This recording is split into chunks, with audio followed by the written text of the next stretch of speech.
Welcome to another video. आज का जो हमारा टॉपिक है वो हम करेंगे कि कंपनसेटरी फिजियोलॉजिकल रिस्पॉन्सेज क्या होते हैं इन द हार्ट फेल्यूर। ठीक है जी। अब पहले उसको हम शॉर्ट टर्म में देखते हैं कि शॉर्ट टर्म में कैसे मैनेज क्या होता है। मतलब कि अगर हार्ट फेल्यूर हो रहा है तो उसको बॉडी कंपनसेट कैसे करती है, जिसको हम बोलते हैं कंपनसेटरी हार्ट फेल्यूर। ठीक है, वो कैसे होता है। अब लेट्स सपोज अब हमने प्रॉब्लम देखा कि हार्ट फेलियर में प्रॉब्लम क्या है कि उसमें क्या है, कार्डिक आउटपुट जो है हमारा वो क्या हो रहा है, रिड्यूस हो रहा है। इन केस मतलब कार्डिक आउटपुट रिड्यूस हो रहा है तो मतलब क्या हमारा क्या है, स्ट्रोक वॉल्यूम रिड्यूस हो रहा है। ठीक है, मतलब कि लेफ्ट वेंट्रिकल सही से पंप नहीं कर रहा, उस वजह से क्या है हमारा कार्डिक आउटपुट डिक्रीज हो रहा है। अब जब कार्डिक आउटपुट डिक्रीज होगा तो हमें पता है कि हमारा जो बेरो रिसेप्टर्स हैं वो क्या होंगे, एक्टिवेट होंगे। ठीक है, जब वो एक्टिवेट होंगे तो क्या होगी कि सिंपैथेटिक आउटफ्लो बढ़ेगा, सिंपैथेटिक आउटफ्लो इंक्रीज होगा। जब सिंपैथेटिक आउटफ्लो इंक्रीज होगा तो उसकी वजह से रिजल्ट्स क्या होंगे, एक तो मतलब कि उसके अल्फ़ा वाले एक्शंस होंगे, अल्फ़ा एक्शंस, और दूसरे कौन से होंगे, बीटा एक्शंस। ठीक है, अगर हम हार्ट फेलियर के बारे में अल्फ़ा एक्शंस पढ़ें तो अल्फ़ा एक्शन जो अल्फ़ा 1 रिसेप्टर्स होते हैं वो कहाँ पे मौजूद होते हैं, आर्टरीज पे मौजूद होते हैं, मतलब वेजल्स पे मौजूद होते हैं। ठीक है, आर्टरीज पे भी और वेंस पे भी। उसकी वजह से क्या होगा, एक तो वीनो कंस्ट्रक्शन होगी, वीनो कंस्ट्रक्शन होगी। अब वीनो कंस्ट्रक्शन जब होगी तो उसकी वजह से मतलब वेंस ज़्यादा कंट्रैक्ट करेंगी तो उसकी वजह से क्या होगी कि हमारा वीनस रिटर्न इंक्रीज हो जाएगा, वीनस रिटर्न इंक्रीज हो जाएगा। जब वीनस रिटर्न इंक्रीज हो जाएगा तो क्या होगी कि एंड डायस्टोलिक वॉल्यूम इंक्रीज हो जाएगा। ठीक है, अब आपको पता है एंड डायस्टोल वॉल्यूम क्या है कि वो वॉल्यूम ब्लड का जो at the end of the diastole present हो, एंड डायस्टोलिक वॉल्यूम। अब जो एंड डायस्टोलिक वॉल्यूम होता है वो ही डिटरमाइन करता है प्री लोड। अब प्री लोड क्या है समझ लें, बार बार मैं बताता हूँ। प्री लोड वो है कि वो लोड जिस पे हार्ट काम करेगी। ठीक है, the load or the pressure amount of the blood present in the left ventricle on which the heart is performing the action. ठीक है, उसको प्री लोड बोलते हैं। अब जब प्री लोड बढ़ेगा, एंड डायस्टोलिक वॉल्यूम बढ़ेगा तो क्या होगी, हमारा स्ट्रोक वॉल्यूम बढ़ेगा। ठीक है, जब स्ट्रोक वॉल्यूम बढ़ेगा तो हमारा कार्डिक आउटपुट इंक्रीज होगा। ठीक है, ये हमने बार बार चीज़ें देखी हैं। अब देखें कार्डिक आउटपुट इंक्रीज हो गया और हमारा प्रॉब्लम थोड़ा सॉल्व हो जाएगा, किसमें, हार्ट फेलियर में। शॉर्ट टर्म मैनेजमेंट है। ठीक है, बीटा एक्शंस की अगर बात करें तो क्या होगा कि बीटा 1 रिसेप्टर्स जो होते हैं, ठीक है, कहाँ पे, एक तो एसए नोड पे। ठीक है, एसए नोड की अगर बात करें, दूसरा हम लेफ्ट वेंट्रिकल की बात करें। ठीक है, वेंट्रिकुलर मायोकार्डियम पे। ठीक है, अब एसए नोड में क्या होगा कि हार्ट रेट इंक्रीज होगा। ठीक है, जब हार्ट रेट इंक्रीज होता है तो हमारा क्या होता है कि कार्डिक आउटपुट इंक्रीज हो जाता है। ठीक है, शॉर्ट टर्म मैनेजमेंट, दोबारा बोल रहा हूँ, शॉर्ट टर्म मैनेजमेंट में कंपनसेटरी होगा। उसके अलावा क्या होगा कि वेंट्रिकुलर मायोकार्डियम में क्या होगा कि सिंपल एक्टिविटी का क्या होता है, पॉजिटिव आइनोट्रोपिक इफेक्ट होता है। पॉजिटिव आइनोट्रोपिक इफेक्ट मतलब कि कंट्रैक्टिलिटी को बढ़ाएगा, बीटा 1 रिसेप्टर्स होते हैं तो उसके जैसे जब कार्डिक कंट्रैक्टिलिटी बढ़ेगी तो क्या होगा, स्ट्रोक वॉल्यूम बढ़ेगा तो कार्डिक आउटपुट क्या होगा, हमारा इंक्रीज हो जाएगा। ठीक है, देखें कार्डिक आउटपुट तीनों ने बढ़ाया। ये था हमारा शॉर्ट टर्म मैनेजमेंट में। अगर हम लॉन्ग टर्म की बात करें, मतलब इधर क्या हुआ कि हमारी बॉडी ने कंपनसेट किया इसको, हार्ट फेल्यूर को। ठीक है, लेट सपोज मैं आपको ग्राफिकली बाद में देखते हैं, पहले लॉन्ग टर्म वाला देखते हैं। ठीक है, अगर हम लॉन्ग टर्म की बात करें कि लॉन्ग टर्म में कैसे होता है। ठीक है, अब हार्ट फेल्यूर हुआ था, हमारी बॉडी ने क्या किया कि उसको कंपनसेट करने के लिए अपना मैकेनिज्म स्टार्ट किया। मैकेनिज्म कौन सा हुआ कि एक तो सिंपैथेटिक आउटफ्लो बढ़ा। हमारा बॉडी को पता नहीं था कि ये सिंपैथेटिक आउटफ्लो पहले तो इसको सही करेगा, बट बॉडी को पता नहीं था कि कंटिन्यूस जब सिंपैथेटिक आउटफ्लो बढ़ा रहेगा, इंक्रीज रहेगा, तो ये और ज़्यादा उसको वर्सन करेगा। ठीक है, उसने अपने गुड इंटेंशन से अपना सिंपैथेटिक आउटफ्लो बढ़ाया था, बट वो जो गुड इंटेंशन थे वो कभी कभी बैड इंटेंशन में कन्वर्ट हो जाते हैं, जैसे इधर हार्ट फेलियर में हो रहे हैं। अब देखते हैं कैसे हो रहे हैं। देखें, सिंपैथेटिक आउटफ्लो बढ़ा था। ठीक है, सिंपैथेटिक आउटफ्लो इंक्रीज हुआ था। उसकी वजह से क्या होंगे, एक तो हमने देखा कि एक एक्शन ये हुआ था कि हमारी जो अल्फ़ा 1 रिसेप्टर थे वो एक्टिवेट हो गए थे। अब जब अल्फ़ा 1 क्या होते हैं, हमारी आर्टरीज पे भी पड़े होते हैं। ठीक है, तो क्या होगी, आर्टीरियो कंस्ट्रिक्शन होगी। ठीक है, ये इंक्रीज हो जाएगी। जब ये इंक्रीज हो जाती है तो हमें पता है कि हमारा क्या इंक्रीज हो जाता है, टोटल पेरिफेरल रेजिस्टेंस इंक्रीज हो जाती है। ठीक है, जब ये इंक्रीज हो जाती है तो हमारा क्या हो जाता है, हमारा आफ्टर लोड इंक्रीज हो जाता है। ठीक है, आफ्टर लोड इंक्रीज हो जाता है। आफ्टर लोड आपको पता है कि आफ्टर लोड क्या है कि on the load on which the heart work against which, sorry, वो जो प्री लोड है वो जिस लोड पे हार्ट काम करेगी उसको प्री लोड बोलते हैं, और आफ्टर लोड जिसके अगेंस्ट हार्ट काम करेगी, ठीक है, उसको आफ्टर लोड बोलते हैं। अब देखें ये आफ्टर लोड इसने इंक्रीज करवाया है, ये कैसे नुकसानकारक फेलिंग हार्ट के लिए, वो कैसे देखें। अब आफ्टर लोड इंक्रीज हो गया मतलब एक हाई रेजिस्टेंस के अगेंस्ट में हार्ट को काम करना है। अब देखें हार्ट पहले ही वीक है, ठीक है, हार्ट सही से काम नहीं कर रही, उसकी कंट्रैक्टिलिटी की एबिलिटी कम हो गई है, वीक हो गई है, ठीक है, तो अब वो पहले ही कमज़ोर है और हम उसको कह रहे हैं कि आप एक बड़ी रेजिस्टेंस के अगेंस्ट काम करें, मतलब आप बड़ा प्रेशर जनरेट करें, क्योंकि स्ट्रोक वॉल्यूम क्यों होगा, क्योंकि उसमें प्रेशर जनरेट होता है, जब प्रेशर जनरेट होता है तो हमारा ब्लड बाहर जाता है। अब जब हार्ट पहले ही कमज़ोर है और हम उसको कह रहे हैं कि आप अगेंस्ट द ग्रेटर रेजिस्टेंस काम करें, तो वो तो नहीं कर पाएगी और ये ज़्यादा उसके लिए ख़तरनाक है, क्योंकि उसको हम बोल रहे हैं कि आप एक तो कमज़ोर है और ज़्यादा हम कह रहे हैं कि आप ज़्यादा वर्क करें, तो ये इसलिए बेड होगा, ठीक है।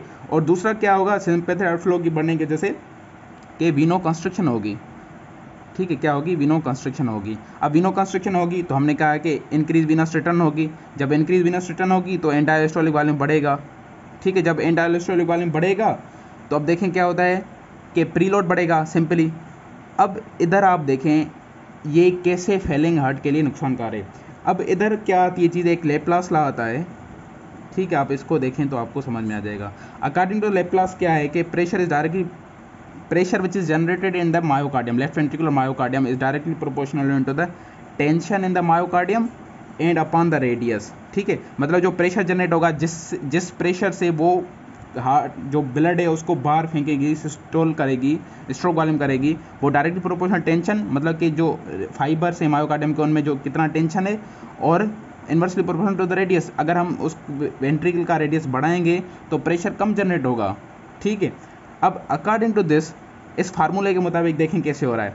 अब हमने क्या किया, एंड डायस्टोलिक वॉल्यूम बढ़ाया है, जब एंड डायस्टोलिक वॉल्यूम बढ़ाएंगे तो हम क्या कर रहे हैं, मतलब उसका रेडियस बढ़ा रहे हैं, क्योंकि ब्लड ज़्यादा आ रही तो रेडियस के जो कैविटी है उसका रेडियस जो है बढ़ेगा, मतलब हमने क्या किया है, इंक्रीज रेडियस किया है। जब इंक्रीज रेडियस करेंगे इधर इसके मुताबिक देखें, इंक्रीज रेडियस कर रहे हैं तो क्या होगी, प्रेशर कम जनरेट होगा, ठीक है, ये हो गया। जब प्रेशर जनरेट हो रहा है, अब देखें हार्ट पहले ही कमज़ोर है, वो कम प्रेशर जनरेट कर रही है, ठीक है, और उसकी वजह से कार्डियक आउटपुट डिक्रीज है हमारा। अब जब हमने एंड डायस्टोलिक वॉल्यूम बढ़ाया है उसकी वजह से रेडियस बढ़ गया है, और ज़्यादा बढ़ गया है, ठीक है, और ज़्यादा रेडियस बढ़ गया है। जब और ज़्यादा रेडियस बढ़ जाएगा तो प्रेशर और ज़्यादा कम हो जाएगा, तो जब प्रेशर और ज़्यादा कम हो जाएगा तो कार्डियक आउटपुट और ज़्यादा कम हो जाएगा, तो ये क्या करेगा, कार्डियक हार्ट फेलियर जो उसके सिम्टम है उनको और ज़्यादा वर्सन करेगा, तो इस वजह से ये इसे बेड है, ठीक है।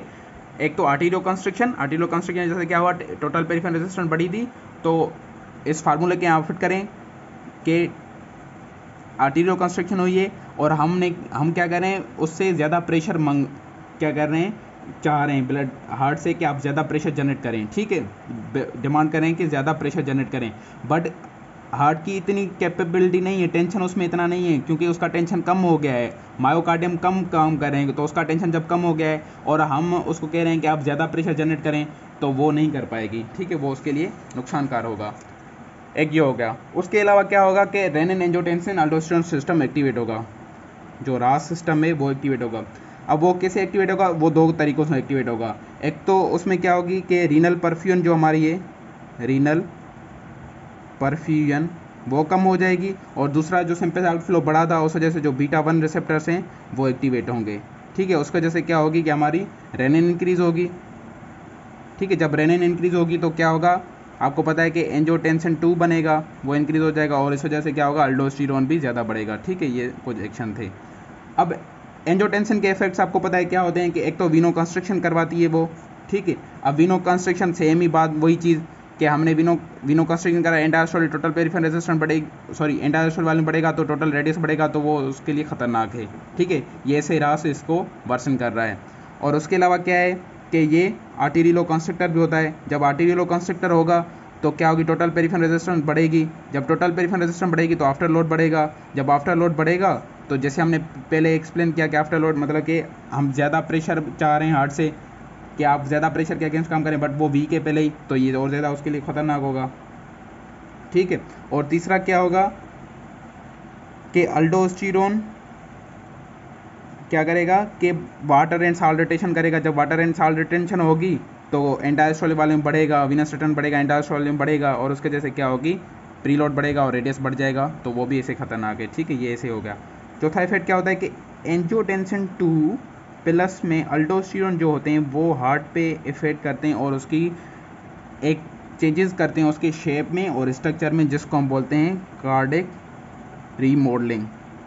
ठीक है, पैथोलॉजिकल कंडीशन है ये। उसमें क्या होता है कि अल्डोस्टेरोन जो है एज अ ग्रोथ फैक्टर काम करता है। जब ग्रोथ फैक्टर काम करेगा तो हार्ट की जो है ना ग्रोथ करेगी और उसको उसके जो फाइबर्स हैं कंट्रेक्टाइल फाइबर उसको फाइब्रोसिस करवाता है, वो फाइबर्स में कन्वर्ट हो जाते हैं। ठीक है, फाइब्रोसिस में।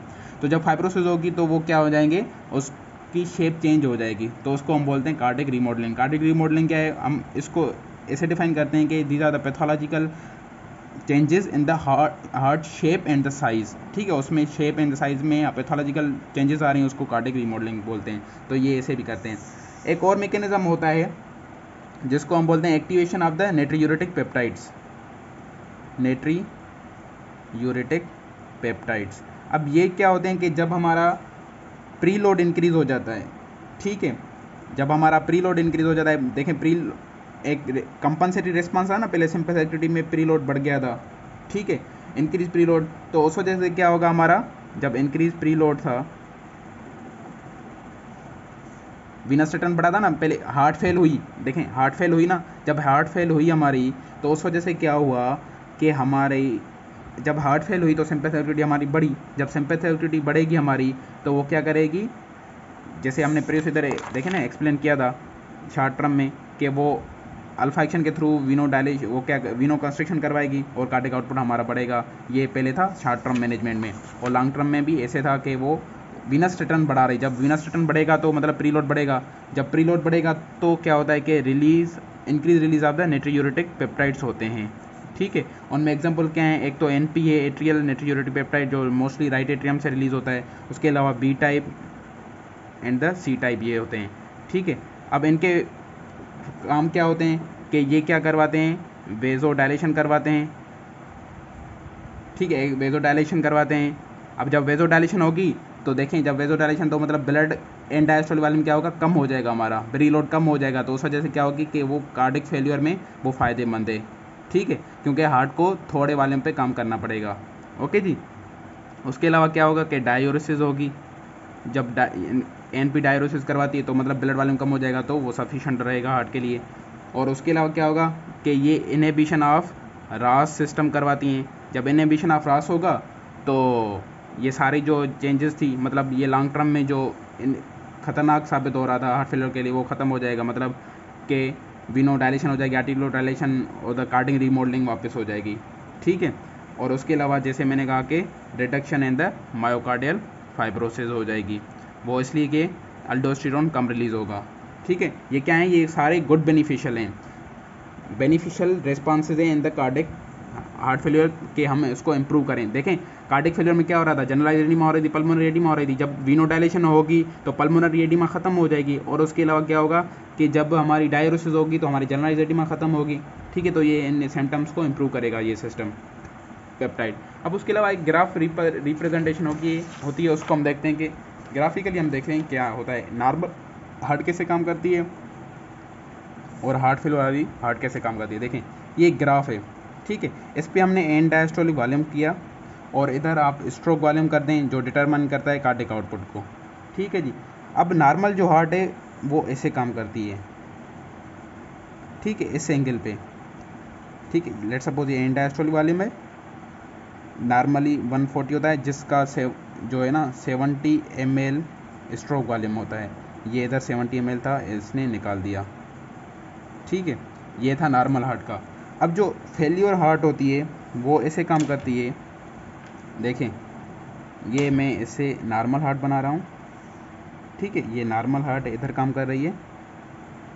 ठीक है, ये एंड डायस्टोलिक वॉल्यूम है, ये स्ट्रोक वॉल्यूम या कार्डिक आउटपुट है। ठीक है जी, अब जो फेलिंग हार्ट होती है जिसको हम बोलते हैं डीकम्पनसेटेड हार्ट, मतलब कि हमारी बॉडी ने उसको डीकम्पनसेट नहीं किया है, वो कैसे काम करती है, वो इधर काम करती है। देखें मतलब जो ये पॉइंट है ना, ये इधर रिड्यूस हो गई। ठीक है, मतलब कि एंड डायस्टोलिक वॉल्यूम उतना ही, ठीक है, 140 लेट सपोज था, बट क्या हुआ कि उसकी जो कार्डिक आउटपुट स्ट्रोक वॉल्यूम है, स्ट्रोक वॉल्यूम तो कार्डिक आउटपुट डिक्रीज हो गया, ठीक है, ये इधर आ गया। ये क्या है, डी कंपनसेटेड हार्ट फेल्यूर है, ठीक है। अभी तक बॉडी ने कंपनसेट नहीं किया। अब ये होगा तो हमारा क्या होगा, सिंपल आउटफ्लो होगा, शॉर्ट टर्म में वो मैनेज करेगा। वो कैसे करेगा, इंडास्ट्रियल वॉल्यूम बढ़ाएगा, ठीक है। अब वो इंडास्ट्रियल वॉल्यूम बढ़ाएगा तो क्या होगा, देखें, ये इंडास्ट्रियल वॉल्यूम, ये स्ट्रोक वॉल्यूम जो कार्डिक आउटपुट को डिटरमाइन करता है, ठीक है जी। में ये देखें, ये थी फेलिंग हार्ट, ये थी नॉर्मल हार्ट, ये इधर काम कर रही थी, ये रिड्यूस होके इधर आ गई, ठीक है, इस पॉइंट पे आ गई जो डीकम्पनसेटेड हार्ट थी। अब क्या होगा कि ये इधर इंडास्ट्रियल वॉल्यूम था। अब जब कंपनसेटेड हार्ट होगी, कंपनसेटेड हार्ट फेल्यूर, ठीक है, कंपनसेटेड हार्ट फेलियर में क्या होगा कि हमारे सिंपैथेटिक आउटफ्लो बढ़ेगा, एंड वो क्या करेगा, वीनो कंस्ट्रक्शन करेगा, और रास का शॉर्ट टर्म में रास जो होगा वो बेनिफिट होगा, वो वीनस रिटर्न इंक्रीज करवाएगा, प्रीलोड इंक्रीज होगा। जब प्रीलोड इंक्रीज होगा, कंट्रैक्टिलिटी बढ़ेगी तो कार्डिक आउटपुट बढ़ेगा हमारा। वो कैसे होगा, देखें, थोड़ा बढ़ता है, इंडास्ट्रियल वॉल्यूम बढ़ेगा ना, तो ये इधर से शिफ्ट हो गए, लेट सपोज इधर आ जाएगा, ठीक है। अब जब इधर आ जाएगा, देखें तो इंडास्ट्रियल वॉल्यूम बहुत ज़्यादा बढ़ गया है इधर, ठीक है। और कार्डिक आउटपुट जो हुआ वो कितना बड़ा, थोड़ा बड़ा, पहले इधर था, अब कंपनसेटेड में इतना बड़ा है थोड़ा, ठीक है। तो फायदेमंद होगा थोड़ा शॉर्ट टर्म, मैंने कहा शॉर्ट टर्म में फायदेमंद होगा, पर लॉन्ग टर्म में क्या होगा, नुकसानकार होगा। लॉन्ग टर्म में कैसे नुकसान होगा, ये इंडास्ट्रियल वॉल्यूम बहुत ज़्यादा बढ़ जाएगा, उसके जैसे क्या होगी कि हमारी सिम्टम्स अपीयर होंगे, कौन से, जैसे पल्मोनरी एडिमा हो जाएगी, ठीक है, जनरलाइज एडिमा हो जाएगी, बैक फ्लो करेगी ना ब्लड, लेफ्ट वेंट्रिकल साइड ही उधर ज़्यादा नहीं निकल रही तो बैक फ्लो करेगी, बैक प्रेशर डेवलप होगा, बैक प्रेशर वो पल्मोनरी एडिमा कैपिलरी से फिर डिस्निया और थोपनिया ये डेवलप होंगे हमारे, ठीक है। तो ये ग्राफिकली रिप्रेजेंटेशन थी। होप्स आपको ये इंपॉर्टेंट था, ये बहुत ज़्यादा, होप्स आपको समझ में आ गया। अब हम नेक्स्ट वीडियो में देखेंगे कि ट्रीटमेंट स्ट्रेटजीज कैसे होती हैं, वो इससे ही हम निकालेंगे, ठीक है जी। तब तक के लिए अल्लाह हाफिज़।